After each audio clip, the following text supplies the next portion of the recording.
Olá, tudo bem? Bem-vindo ao curso Manejo de Resíduos na Propriedade Leiteira.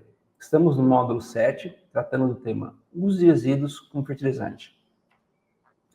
No último capítulo deste módulo, nós vamos ver alguns exemplos práticos do uso de resíduos como fertilizante. Aqui eu trago 4 casos, para vocês desse uso de resíduos como fertilizante, e eu não vou falar com detalhes cada um desses cálculos, porque ficaria muito maçante, para vocês que estão assistindo, mas vocês podem passar o vídeo ali depois com calma para acompanhar o cálculo passo a passo. Então eu vou pontuar algumas questões dos cálculos, tá certo? Para vocês terem mais atenção. Mas aí vocês com calma vão passando o vídeo, param o vídeo, observam ali como foi feito o cálculo, para vocês conseguirem reproduzir depois esses cálculos nas suas atividades práticas, tá certo? Vamos lá.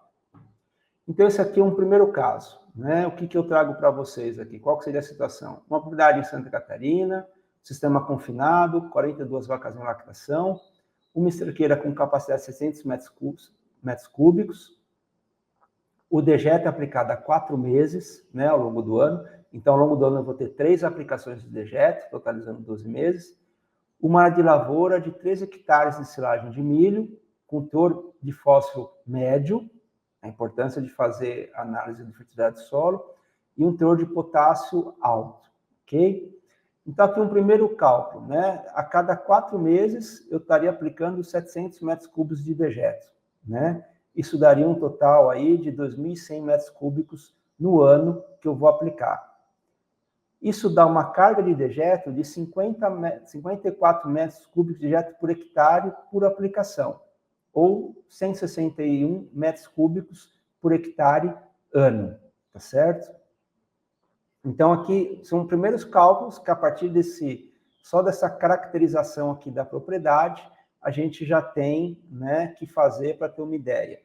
Até aqui, vimos só uma questão de volume, Qual que é o volume que eu tenho disponível de dejeto por aplicação e no total do ano? Bom, aí nós vamos fazer aqui o cálculo do balanço de nutrientes sem análise do resíduo em laboratório. Então, a caracterização do dejeto por informações da literatura. Lembra que eu falei no capítulo anterior? O mundo ideal é você coletar uma amostra do seu resíduo, mandar para o laboratório para ter especificamente o que é o seu resíduo. Muitas vezes esse ideal não é possível, então a gente pode usar da literatura técnica. E daí o que eu fixei aqui? Considerando a disponibilidade de 0,46 kg de nitrogênio por metro cúbico de dejeto e eficiência de uso de nitrogênio de 50%. Também a gente viu no capítulo 2 uma tabelinha com essas eficiências. Então, o nitrogênio, no caso do primeiro ano, eficiência de 50%. Se eu estou aplicando 161 metros cúbicos por hectare ano, eu vou ter aproximadamente 37 quilos de nitrogênio por hectare ano. Essa é a disponibilidade que eu tenho de nitrogênio por hectare ano, já considerando 50% só disponível, ok? A disponibilidade de P2O5, 0,41 kg por metro cúbico de dejeto, ou 0,18 kg de P por metro cúbico, tá? E como vocês viram no capítulo anterior, uma eficiência, no primeiro ano de 80%, ok? Então, aqueles mesmos 161 metros cúbicos, isso vai dar uma carga aproximada de 52,8 kg de P2O5 por hectare ano, já considerando esse 80% de eficiência. No caso do potássio, vocês lembram que a eficiência é de 100% no primeiro ano, a disponibilidade é de 0,72 kg de K2O por metro cúbico de dejeto, ou 0,6 kg de K. Aqui eu só faço a conversão de K2O para potássio, ou de P2O5 para P, tá? É só fazer a conversão, pessoal. Então, os mesmos 161 corresponde a 116 kg de K2O por hectare ano, ok? Então, tenho lá a minha esterqueira com 700 metros cúbicos, eu aplico ela a cada 4 meses, na área que eu tenho lá para silagem de milho, que é o caso aqui. Então, essas são as disponibilidades de nutrientes que eu tenho. Bom, a produtividade esperada dessa silagem é de 100 toneladas por hectare. E vocês viram que esse é um dado que os manuais também trazem, Então, conforme no caso da silagem de milho, isso é muito comum. Conforme a produtividade que você espera da área, você vai ter doses diferentes de nitrogênio, fósforo e potássio que você aplica. A cultura antecedente era uma gramínea, o teor de matéria orgânica do solo de 2,6%. Então, considerando o modo de adubação de Santa Catarina do Rio Grande do Sul, que é o mesmo manual, o que te diz o manual? Aplicação de 30 kg por hectare de nitrogênio na semeadura e 180 kg na cobertura. De 100 kg de P2O5 por hectare e de 130 de K2O por hectare. Isso para atender essa produtividade de 100 toneladas por hectare, tá? Que é o que eu almejo na minha lavoura. Então, essa aplicação, lembra que eu tenho disponível? 161 metros cúbicos por hectare ano, supria a necessidade de nitrogênio da semeadura, porque na semeadura eu preciso de 30. Aplicando isso por ano, eu tenho 37. Só que a demanda de nitrogênio no ano é 30 mais 180, ok?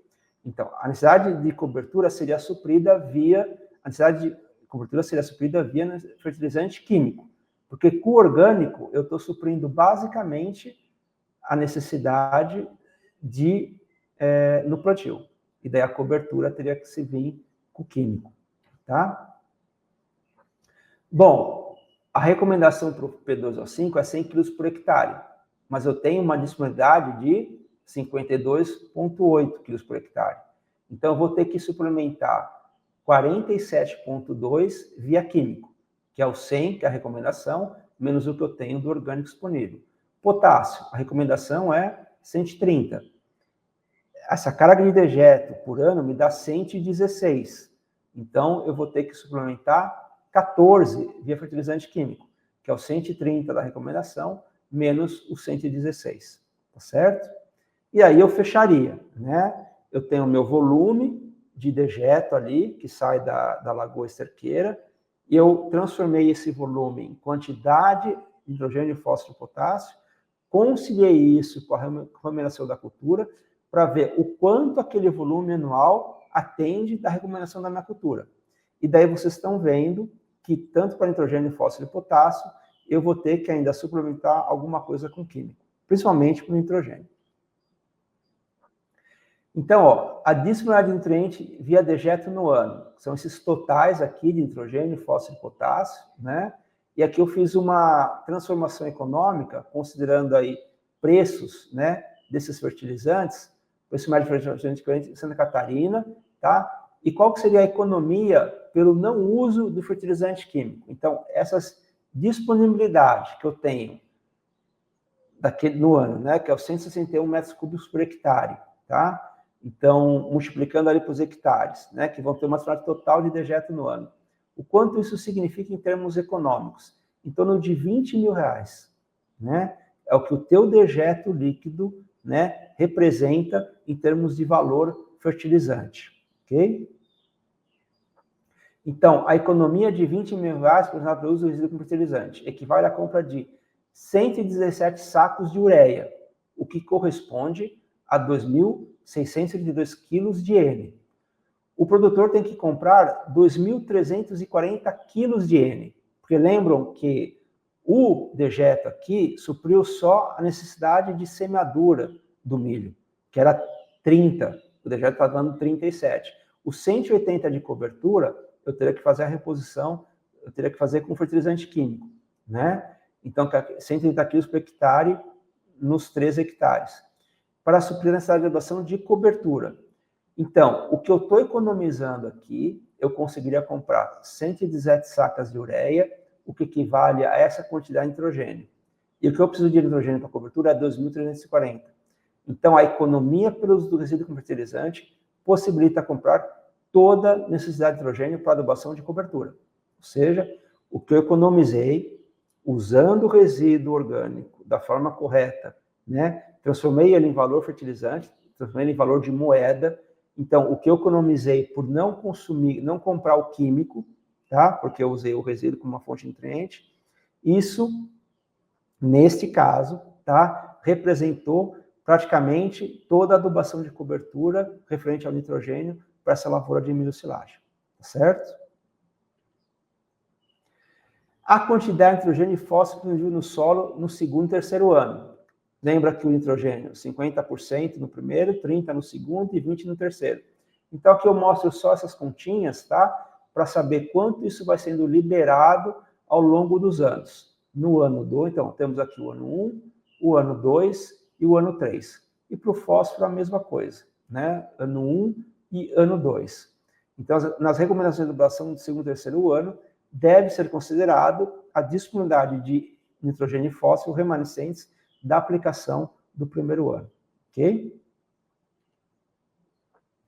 Um outro caso aqui, que daí eu vou passar de forma mais breve, pessoal. Já uma outra região do país, o sistema semi-confinado, vocês veem aqui 40 vacas em lactação, cada uma gerando 55 litros de efluente por vaca dia, uma esterqueira onde é armazenado por 2 meses, e ele quer usar isso numa área de pastagem de capim tanzânio, tá? Uma taxa de lotação, fósforo no solo, né?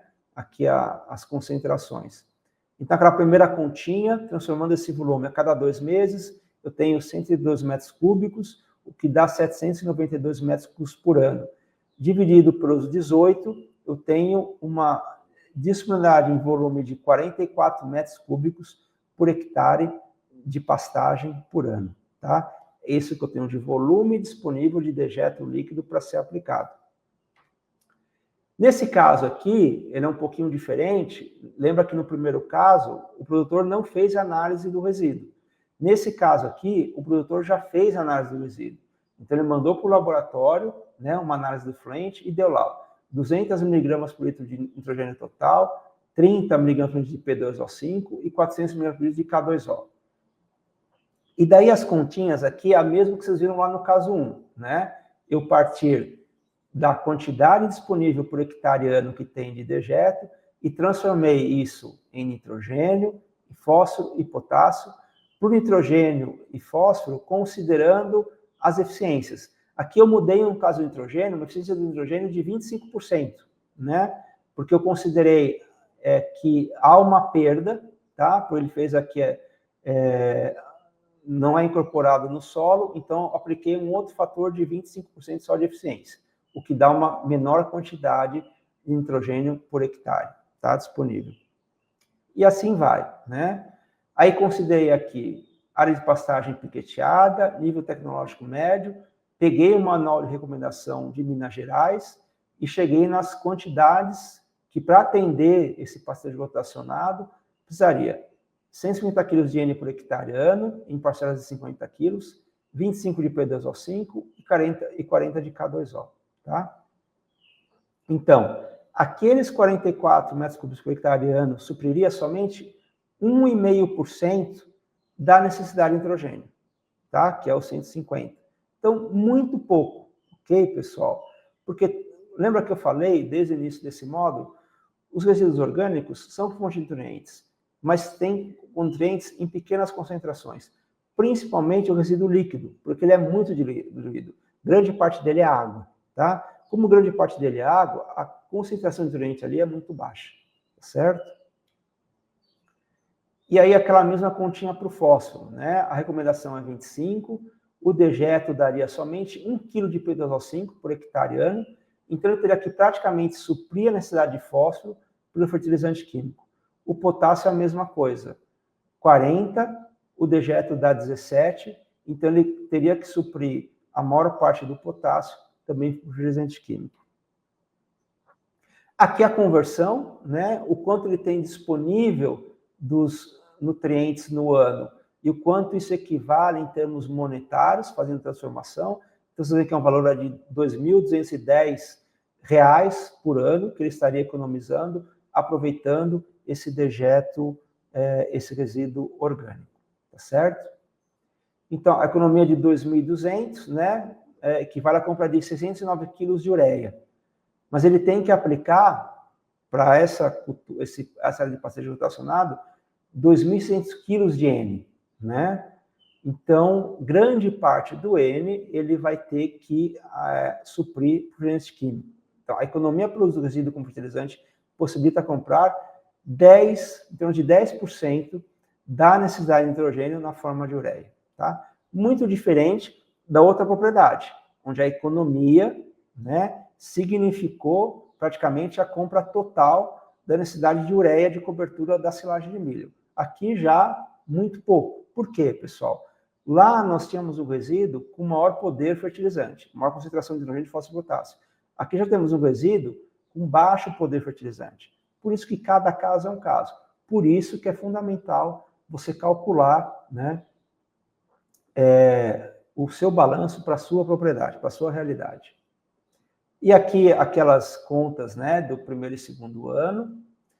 E aqui uma coisa importante, né? Por ser um sistema semi-confinado, sabemos que os animais em lactação irão ter acesso à área de pastagem por algumas horas do dia, bem como outras categorias de animais podem passejar na área. Com isso, a serra receberá o aporte de fezes e urina, que são fontes de nutrientes para o solo. Estudos mostram que as fezes e urinas são distribuídas de forma desigual na área de pastagem, por esse processo ser influenciado por vários fatores produtivos. A tendência dessas fezes e urinas estarem concentradas nas áreas onde há oferta de água e alimento. A contribuição em nutrientes dessas fezes e urinas não é considerada no balanço de nutrientes, por uma falta de índices técnicos. Lembra que eu falei? Não tem como a gente pegar, né, isso que está distribuído de forma muito desigual numa área de pastagem e trazer isso para o cálculo do balanço, tá? Por essa distribuição desigual, porque, principalmente a urina, o animal urina, aquilo já infiltra, né, rapidamente no solo, as fezes ficam ali. Se chover, essas fezes vão ser desmobilizadas, vai começar a escorrer. Se ficou vários dias no sol, aquelas fezes endurecem, o que dificulta a degradação daquela matéria orgânica. A gente não traz isso para o balanço, tá? Não quer dizer que não são fontes de nutrientes naquela área, mas a gente não considera aqui no balanço de nutrientes. Aqui um outro caso, pessoal, uma fazenda em São Paulo, já sistema pasto, aqui as características, mesma rotina, né? Calculo aqui qual que é a disponibilidade por ano de dejeto. No caso aqui, análise de resíduo em laboratório, né? Não fez no laboratório, então usando a literatura para fazer aqueles mesmos cálculos que a gente já viu nos exemplos anteriores. Vamos passando aqui. Nesse caso também, ó, a aplicação dessa quantidade de dejeto supriria somente 1,5% da necessidade de nitrogênio, né? Aqui também pastejo rotacionado, e daí eu considerei o Manual de São Paulo, que diz 50 kg de N por hectare após cada pastejo, 8 pastejos por ano, tá? Total de 400 kg de N por hectare ano, ok? Então, o restante da necessidade vai vir por fertilizante químico. Aqui é a questão do fósforo e do potássio. Vocês veem também que grande parte do fósforo e do potássio. No potássio, até o fertilizante, aqui o dejeto está dando uma boa quantidade de potássio, mais do que a metade, né? Que seria aqui a recomendação agronômica 30 quilos hectare ano, e só o dejeto estaria suprindo um pouco mais da metade, né? Mas ainda teria uma recomposição com fertilizante químico. Aqui o valor fertilizante, do que ele tem disponível em termos de resíduo orgânico, né? E aquela mesma continha, né? Essa economia que ele teria equivale a 355 quilos de ureia, mas ele tem uma necessidade de 3.151 quilos de N, né? Para considerar a recomendação de 400 quilos de N por hectare, nos 8 hectares. Então, o resíduo orgânico aqui no caso dessa fazenda vai suprir somente 5%, né, da necessidade de nitrogênio na forma de ureia. 5% do valor, tá certo? Aqui é aquela continha de anos, né, segundo e terceiro ano, e aquelas mesmas observações. Por ser um sistema pasto, vão ter fezes e urina no pasto, distribuída pelos animais, mas a gente não computa no balanço. Então, pessoal, era isso, né, que eu tinha para mostrar para vocês. Como eu já sugeri, passem esse vídeo de forma aí mais devagar, vão pausando o vídeo para vocês verem os cálculos aí com mais atenção. Os cálculos são simples, né, não são cálculos complicados matematicamente, é só questão de ter as informações para fazer o cálculo da forma correta, tá? Terminamos o nosso curso aqui sobre manejo de resíduos na propriedade leiteira. Foi um prazer estar com vocês durante esses 7 módulos né? Espero que vocês agora tenham uma série de conhecimentos, informações e subsídios para melhorar o manejo de resíduos, tanto se você é produtor e produtora na sua propriedade, ou como você é um técnico que dá assistência a propriedades, ou você que está fazendo o curso aqui, que ainda é um estudante, né, de ciências agrárias, mas futuramente um profissional, e que agora tem esse conhecimento, né, além de outros necessários, de como manejar os resíduos na propriedade leiteira, né? Se querermos, né, um planeta ambientalmente mais equilibrado e um futuro melhor, não só para nós, mas para as futuras gerações, é fundamental, né, que nós entendamos o que é o manejo de resíduos na atividade leiteira e rotineiramente, todo dia, assim como nós fazemos nutrição, sanidade, reprodução, também façamos o manejo correto dos resíduos, né? Porque isso vai garantir uma atividade ambientalmente correta, né? E vai garantir que essa atividade continue ao longo do tempo, porque a qualidade ambiental ali está sendo conservada. Então foi um prazer estar com vocês durante todos esses módulos, né? E a gente fica à disposição aqui na Embrapa, sempre no sentido de atendê-los da melhor forma possível. Até um próximo curso, pessoal.